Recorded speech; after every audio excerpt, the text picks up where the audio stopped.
Hello नमस्कार दोस्तों, आप सभी का हमारे YouTube चैनल फिक the fight civil service academy में स्वागत है। बहुत बहुत अभिनंदन है आप सभी लोगों का।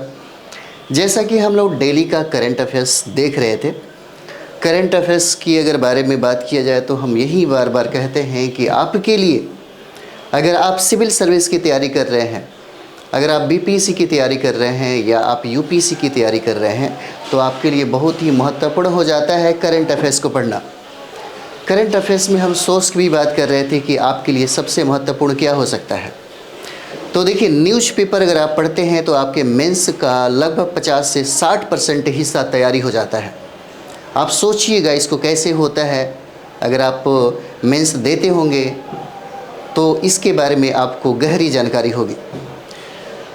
तो बीपीएससी के पीटी के लिए अगर हम लोग करंट अफेयर्स की बात करें तो 30 से 32 प्रश्न पूछे जाते हैं। और सबसे बेहतर अगर करंट अफेयर्स की बात करें, जो सबसे अच्छा करंट अफेयर्स हो जाए, तो क्या पढ़ना चाहिए, क्या पढ़ें कि सबसे अच्छा करंट अफेयर्स हो।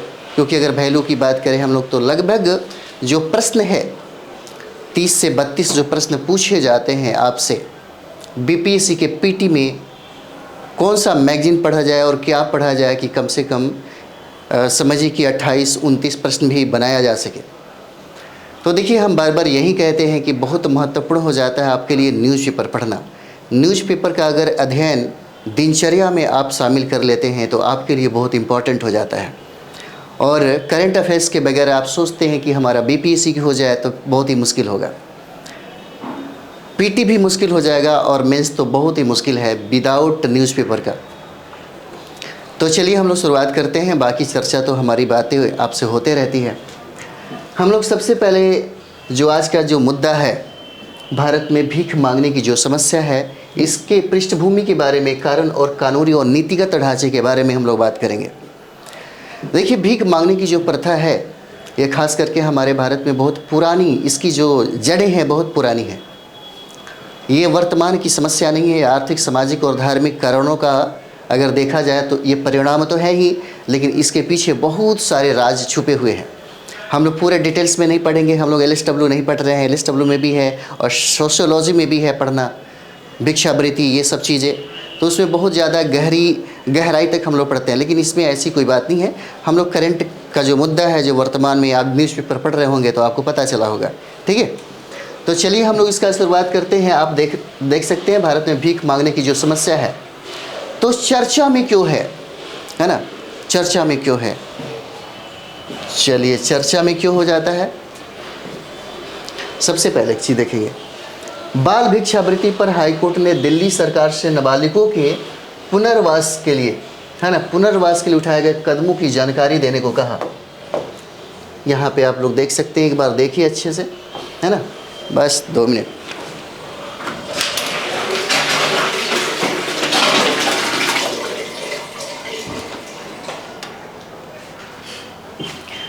बाल भिक्षावृत्ति पर हाईकोर्ट ने दिल्ली सरकार से नाबालिगों के पुनर्वास के लिए उठाए गए कदमों की जानकारी देने को कहा। जैसे अगर आप देखते होंगे, पटना के आप शहर में भी देखिए या दिल्ली के या मुंबई के शहरों में देखिए, तो आप देखते होंगे कि बच्चे, छोटे छोटे जो बच्चे हैं वो भीख मांगते तो हैं ही, साथ ही साथ उनका इस्तेमाल भी भीख मांगने वाले जो संस्था है या ये कहें कि एक समुदाय है या एक कम्युनिटी है, वो इस्तेमाल इसका करती है। भिक्षावृत्ति की समस्या को ख़त्म करने के लिए अगर हम लोग बात करें खास करके बाल भिक्षावृत्ति की, तो दिल्ली की जो हाई कोर्ट है ना, इन बच्चों के लिए पुनर्वास की जो व्यवस्था है उसको करने के लिए एक कदम उठाया। और इसके लिए दिल्ली सरकार, आप पढ़ेंगे इसको तब आपको पता चलेगा, क्योंकि डिटेल्स में दिया होता है जब न्यूज़पेपर हम लोग पढ़ते हैं। तो उसके बाद देखिए, कहता है कि भारत में तीव्र आर्थिक विकास के बावजूद भीख मांगने की जो सबसे गंभीर जो सामाजिक मुद्दे हैं उसमें से एक है, प्रश्न पूछा भी हुआ था आपके बीपीएससी मेंस में। जैसे आप देख सकते हैं कि भारत की आर्थिक स्थिति बहुत ही अच्छी हो गई है। 1950 यानी कि देश की आज़ादी के बाद अगर आज 2024 की बात करें तो दोनों के बीच में बहुत अंतर दिखता है। उस समय की अर्थव्यवस्था कैसी थी और आज का अर्थव्यवस्था कैसा है। इतनी डेवलपमेंट होने के बाद भी हमारे भारत में अगर भिक्षावृत्ति की समस्या सबसे ज़्यादा तीव्र गति में हम लोग देखेंगे तो एक बहुत ही गंभीर ये मसला हो सकता है। इसी के बारे में कहा जा रहा है, इसी के बारे में हम लोग यहाँ पे पढ़ेंगे। और यही कहता है कि भारत में तीव्र आर्थिक विकास होने के बावजूद, डायरेक्ट ये मेंस का सवाल बन सकता है और पूछा गया है आपसे। अगर आप LSW से एग्ज़ाम दिए होंगे एक समय में कभी BPSC का, तो डायरेक्ट यही सवाल पूछा गया है कि भारत में तीव्र आर्थिक विकास होने के बावजूद भी भिक्षावृत्ति की समस्या जो है ज्यों का त्यों है, ऐसा क्यों है? इसके बारे में हम लोग थोड़ा चर्चा करेंगे, थोड़ा थोड़ा, ज़्यादा नहीं। तो चलिए आगे हम लोग देखेंगे भीख मांगना क्या है। भीख मांगना जिसे पैन हैंडलिंग भी कहा जाता है, भीख मांगना जिसे पैन हैंडलिंग भी कहा जाता है, दूसरों से भिक्षा या अन्य प्रकार की मदद मांगने की प्रथा है जिसमें बदले की बहुत कम या कोई उम्मीद नहीं होती। कहने का मतलब है कि जब आप किसी को भीख देते हैं, भिक्षा देते हैं, तो उसके बदले में आप कोई ऐसा उम्मीद मत रखिए कि इससे आपको बेनिफिट होगा या फ़ायदा होगा। अगर देखा जाए यहाँ पे, तो भारत में धार्मिक जो कृत्य थे, या अगर देखा जाए तो भारत में एक समुदाय है, समुदाय को ऐसे भी नहीं कहा जाता है, जो अभी आज के वर्तमान में उनकी एक प्रथा हो गई, एक सामाजिक संरचना में एक ताना बाना जो बुना गया है वो बहुत ही अलग प्रकार का है। लेकिन वो लोग कभी स्वीकार नहीं करते कि हम भीख मांगते। जैसे मंदिर का जो पुजारी होता है, मंदिर का जो पुजारी होता है यही काम करता है, लेकिन उसको दूसरे तरीके से धर्म के आड़ में आप उसको समझिए कि बेहतर आप, एक मिनट,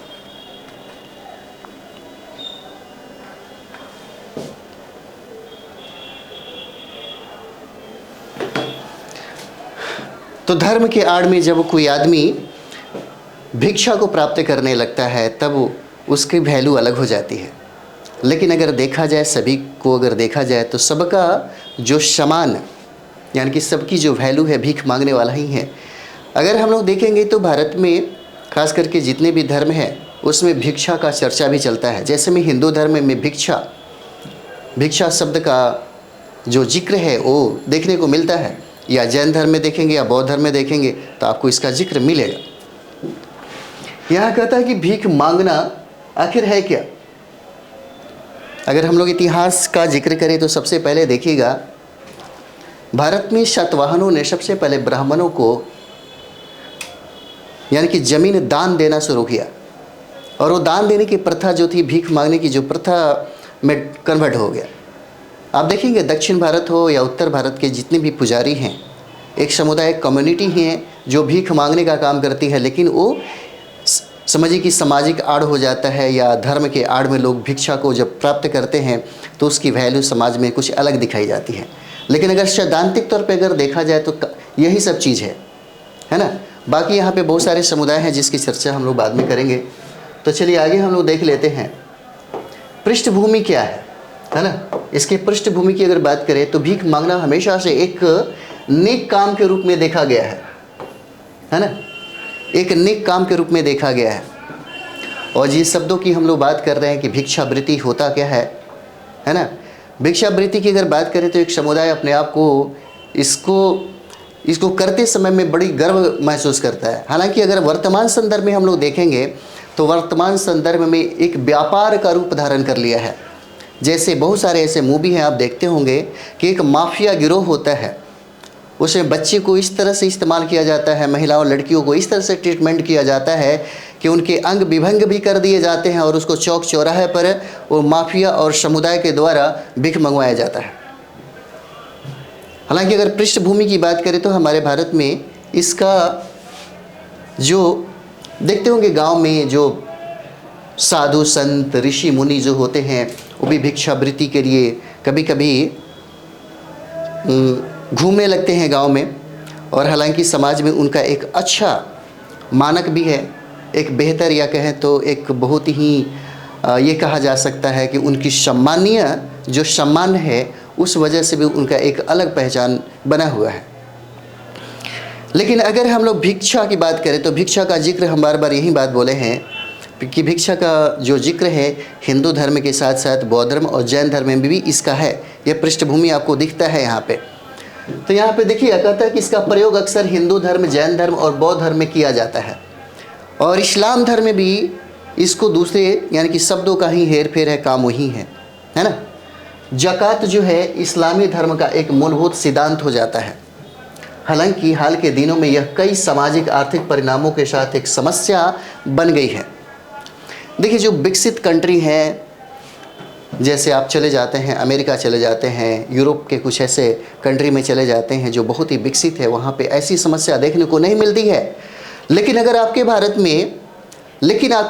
भारत में इतनी तीव्र गति से आर्थिक विकास होने के बावजूद भी अगर भिक्षावृत्ति की समस्या आपके सामने एक सामाजिक समस्या और एक गंभीर समस्या अगर का रूप धारण कर ले, तो समझिए कि आपकी अर्थव्यवस्था के लिए और आपके समाज के लिए और आपके तरक्की और विकास के लिए कहीं ना कहीं एक प्रश्न चिन्ह को खड़ा कर देता है।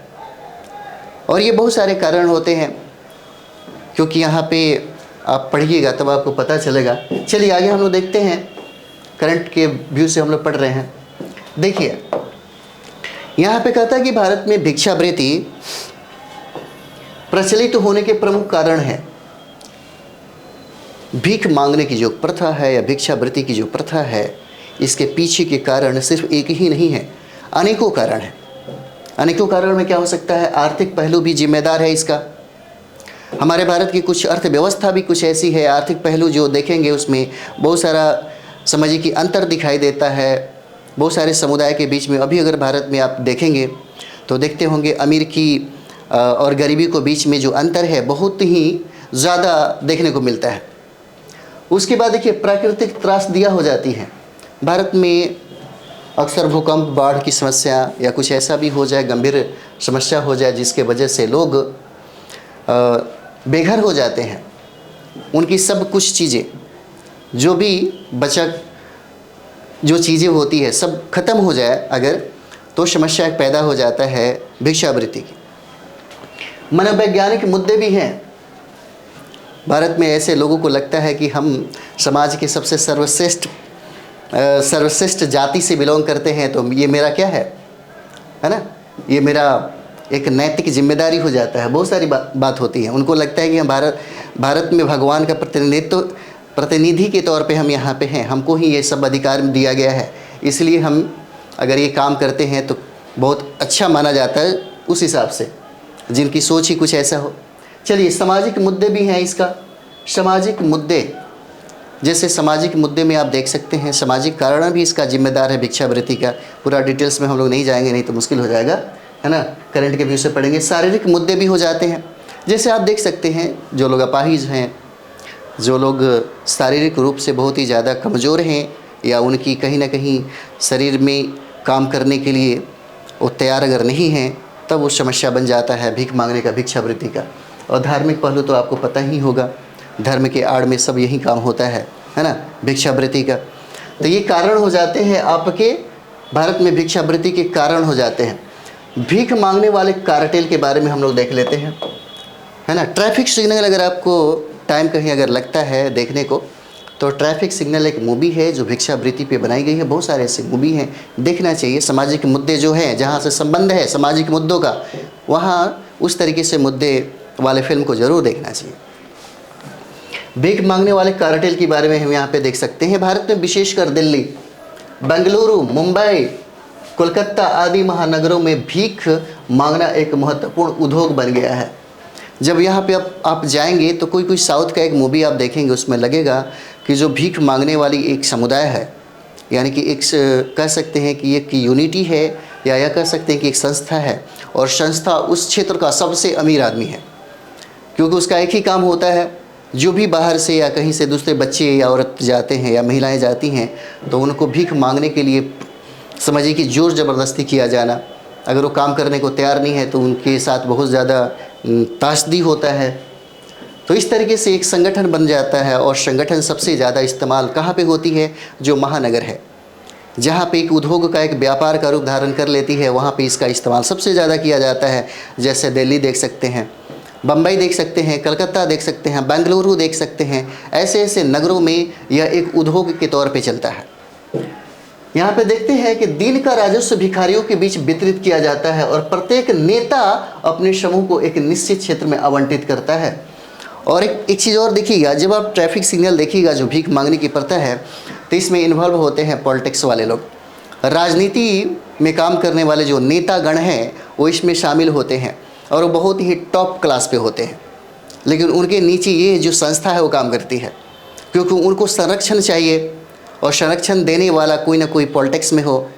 अगर संरक्षण देने वाला पॉलिटिक्स में हो तो उस पर कोई भी पुलिस कार्रवाई या कोई भी चीज़ें नहीं किया जा सकता। तो यहाँ पे यही सब चीज़ दिख जाएगा। जैसे आप देख सकते हैं बच्चों की जो समस्या है यहाँ पे भिक्षावृत्ति का, अगर आप लोग शहर में घूमते होंगे तो आपको भी पता चल जाता होगा। चलिए आगे देखा जाए।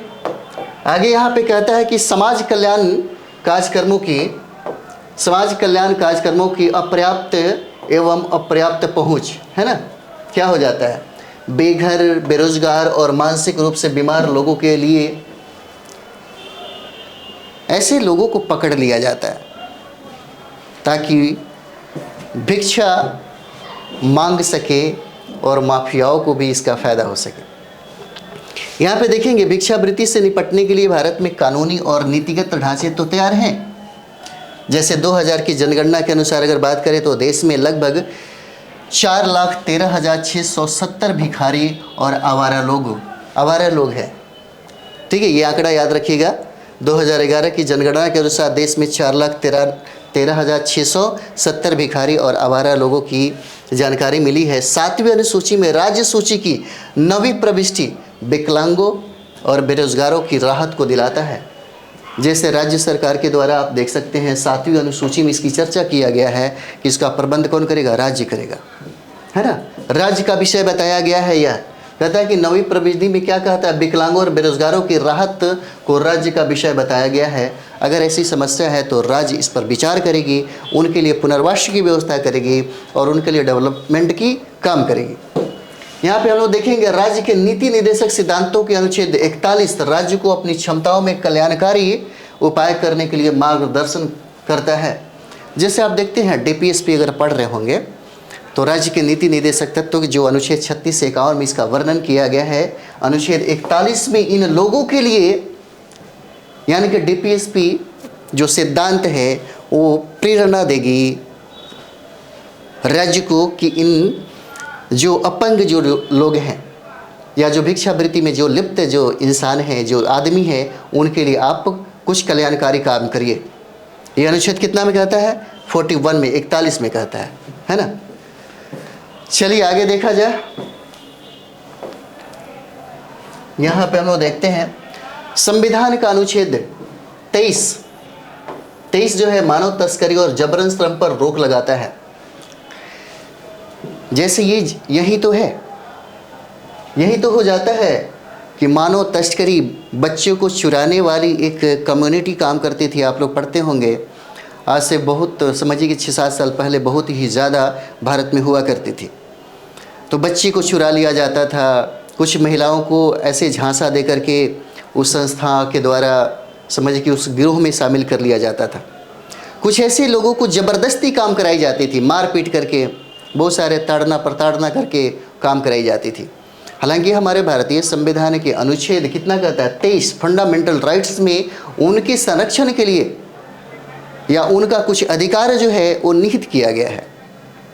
कोई भी व्यक्ति या कोई भी संस्था या कोई भी लोग ये सब काम नहीं कर सकता, किसी से भीख जबरदस्ती नहीं मंगवा सकता, कोई भी ऑर्गेनाइजेशन हो मानव तस्करी नहीं कर सकता या जबरन जो श्रम है वो नहीं करवा सकता। अगर ऐसा करवाता है तो मानव के अधिकार के खिलाफ हो जाएगा और वो व्यक्ति या वो संस्था दंड का भागीदार हो सकता है। कहता है कि भारतीय दंड संहिता की धारा 363A अपहरण के कृत्यों या व्यक्तियों को भीख मांगने के लिए मजबूर करने के उद्देश्य से अपंग बनाने को अपराध मानता है। कौन सा, तो धारा 363A। अपहरण कर लिए जाते हैं। कभी कभी देखते हैं फिल्म जो होता है, साहित्य है, समाज का एक दर्पण है और दर्पण कभी भी गलत नहीं कहता। अगर आप अपना फेस को दर्पण के सामने रखते हैं तो जो आपका चेहरा है वही ऊंची दिखाता है। तो समाज का दर्पण कहा जाता है साहित्य, और ये साहित्य में फिल्म भी आते हैं, तो फिल्म में वो कहानियाँ दिखाई जाती हैं, वो बताई जाती हैं, आप बेहतर तरीके से पढ़ सकते हैं, आप समझ भी सकते हैं। राज्यों में भीख विरोधी अधिनियम जैसे भिक्षावृत्ति निवारण अधिनियम 1959 इस प्रथा पर अंकुश लगाने का प्रयास करते हैं। हालांकि पुलिस द्वारा इन गरीब व्यक्तियों को मनमाने ढंग से हिरासत में लेने के मामले के कारण भारत के सर्वोच्च न्यायालय द्वारा इसकी आलोचना की गई है, जिससे अदालत अनुच्छेद 14 और अनुच्छेद 21 का उल्लंघन होने का दावा करती है ना? क्या करती है? अनुच्छेद 14 और 21 का उल्लंघन होने का दावा करती है। 14 और 21 जो है बहुत इंपॉर्टेंट है, आप लोग अलग से ज़रूर पढ़िएगा। भारत में भीख मांगने के निहितार्थ क्या है?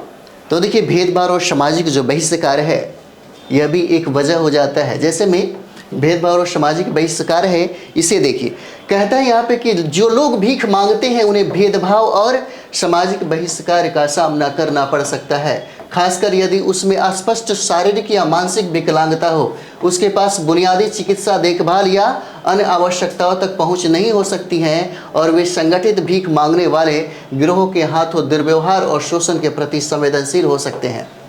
भेदभाव और सामाजिक बहिष्कार, इसकी वजह जो है, इसके पीछे जब कारण आप देखेंगे तो आप देख सकते हैं बहुत सारे कारण हो जाते हैं। किसी भी चीज़ के लिए एक कारण जिम्मेदार नहीं होता। कोई भी समस्या अगर भारत में है या दुनिया के किसी भी कोने में है, उसका सिर्फ कारण एक ही नहीं हो सकता, अनेक कारण होते हैं। तो कम से कम इस कारणों पे भी हमें फोकस करना चाहिए और ध्यान देना चाहिए। तो यहाँ पे यही कहता है कि भेदभाव और सामाजिक जो बहिष्कार है जिसके वजह से ये कंडीशन पैदा हो गया। दूसरा कहता है कि शोषण और मानव तस्करी, है ना? शोषण और मानव तस्करी, देखिए विशेषकर बच्चे, आप छोटे छोटे बच्चों को देखते होंगे, गांव से या शहरों से किडनैप कर लिया जाता है, चुरा लिया जाता है, तस्करी कराई जाती है, और उन बच्चों का इस्तेमाल भीख मांगने में कराया जाता है चौक चौराहे या मंदिरों के पास। तो यहाँ पे विशेषकर बच्चे, आपराधिक नेटवर्क द्वारा उन्हें भी भीख मांगने के लिए मजबूर किया जा सकता है या मजबूर किया जा सकता है ना। वास्तविक रूप से ज़रूरतमंद लोगों में अंतर करना मुश्किल हो जाता है। जैसे देखिए, असली और नकली भिखारियों के बीच अंतर करना मुश्किल हो जाता है ना। असली कौन है, नकली कौन है, जिन लोगों का काम है और जो लोग नए नए अभी इसमें शामिल हुए हैं, है ना। यहाँ पे देखिए, यहाँ तक कि सबसे छोटे बच्चों को भी भीख मांगने की उचित विधि की शिक्षा दी गई है। आमतौर पर शिशु सोते समय पाए जाते हैं। शिशुओं को अक्सर दिन के दौरान जहर दिया जाता है ताकि वे अस्वस्थ दिखे और युवा महिला जो है भिखारियों द्वारा आसानी से उन्हें ले जाया जा सके। भिक्षावृत्ति को वैध बनाने के लिए किराए के बच्चों को बड़े पैमाने पर उपयोग किया जा रहा है। देखिए, आप लोग मूवी में देखिएगा, मूवी से बहुत सारा चीज़ें आपको मिलता है। कभी कभी क्या होता है कि कोई सेठ वगैरह के घर में जो दाई काम करती हैं तो उनसे उनका सेटिंग होता है 2 घंटे या 4 घंटे के लिए, कि 2 घंटे को बच्चे को दो, और बच्चे छोटे छोटे एकदम शिशु वाले जो बच्चे होते हैं वो सोए हुए रहते हैं उस समय में, तो रोड पर लेकर के वो चली जाती हैं। तो उनका तय रहता है कि 500-1000 रुपये हम दे देंगे 2 घंटों का। इस तरह से वो लोग भिक्षा या भीख मांग लेते हैं, है ना। यही सब चीज़ें दिखाने की यहाँ पे कोशिश किया गया है। चलिए, निष्कर्ष में क्या हो सकता है यहाँ पे? तो निष्कर्ष में देखिए, भिक्षावृत्ति से निपटने के लिए सामाजिक, आर्थिक और सरकारी जो पहलू को शामिल करते हुए एक बहुआयामी दृष्टिकोण की आवश्यकता है। निष्कर्ष में अगर आप लिखेंगे तो यही लिखेंगे, यह जो सामाजिक एक जो समस्या है उससे निपटने के लिए सामाजिक, आर्थिक और सरकारी पहलों को शामिल करते हुए एक बहुआयामी दृष्टिकोण की आवश्यकता हो जाती है। पुनर्वास कार्यक्रमों और सामुदायिक भागीदारी सहित सहयोगात्मक प्रयासों के माध्यम से इस समस्या से बेहतर तरीके से निपटा जा सकता है ना। इसको कम धीरे धीरे करते करते आप चाहें तो इस समस्या से निजात पा सकते हैं। तो यही सब चीज़ें कहा है निष्कर्ष में। तो चलिए, हम लोग ये हमारा जो भिक्षावृत्ति का जो टॉपिक था वो समाप्त होता है। हम लोग नेक्स्ट टॉपिक में दूसरा करंट अफेयर्स पे हम लोग बात करेंगे। तो आप लोग अच्छा से पढ़ाई करिए। थैंक यू वेरी मच आप सभी लोगों को।